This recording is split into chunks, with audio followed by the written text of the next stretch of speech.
又嚟睇荔枝啦吓，日日去睇荔枝。好多人講生李落果期冇去荔枝園，怕睇到落果心臟承受冇到。好多人問我荔枝落冇落果，我嘅亦落果嘅，俾大家睇下啦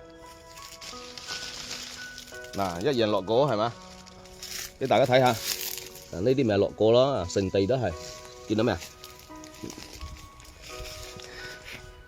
心理平衡咪啦。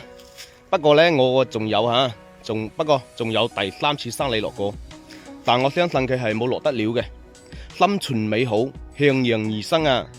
大家好啊，今日係4月24號，呢幾日好多人講落果嚴重，問係乜嘢問題？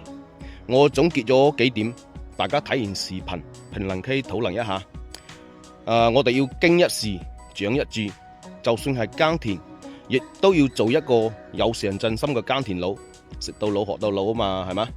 今年總體成花都係可以嘅，但舊年下半年到目前嚴重乾旱，對我哋嘅樹體根系係好大影響嘅，長期營養供應不足，再有連續2次倒春寒、迷霧南下等影響，對嗰幾個階段楊花期授粉不良，造成後期嘅生李落果嚴重。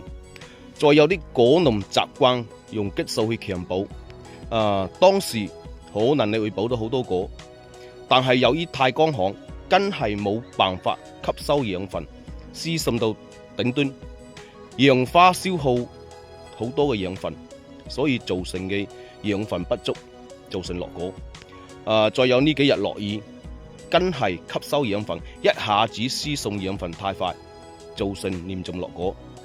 一直以來我都冇建議大家用激素去補果，所以平時都叫大家去用營養補果。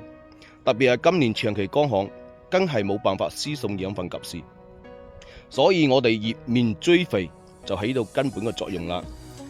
一直以來都同大家講，冇需要考慮嘅乜嘢係生李落果期，乜嘢1補啦、2補啦、3補啦，呢啲我哋冇需要去糾結，亦都冇需要去考慮。我哋喺2次補果後，每隔700天防蟲嘅時候，就防蟲加營養一齊去噴。呢個係一個簡單而且實用嘅方法，對任何年份都起到一定嘅作用。雖然冇做到100%豐產，但係70%產量問題都冇大嘅。我呢啲係補果之後噴咗3次壯果浪。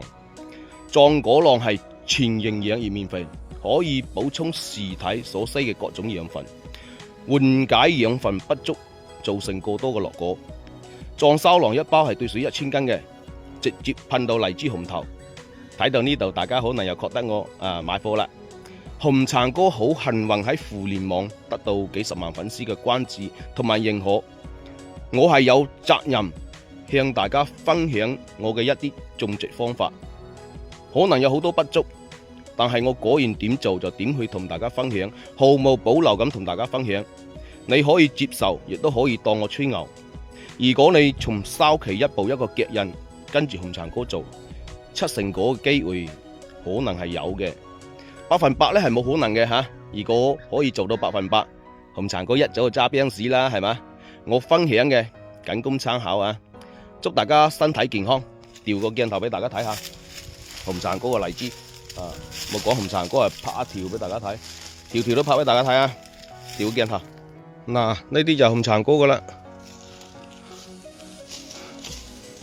都有落果啊，落好多。呢啲咁大都落啊，係嘛？落咗成地，呢啲仲有，仲未落得晒嘅，仲有嘅，樹頂都仲有。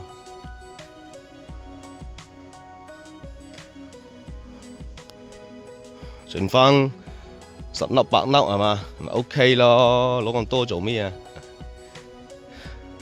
剩翻10幾粒啊，都可以噶啦。成地都係，仲有啊嘛。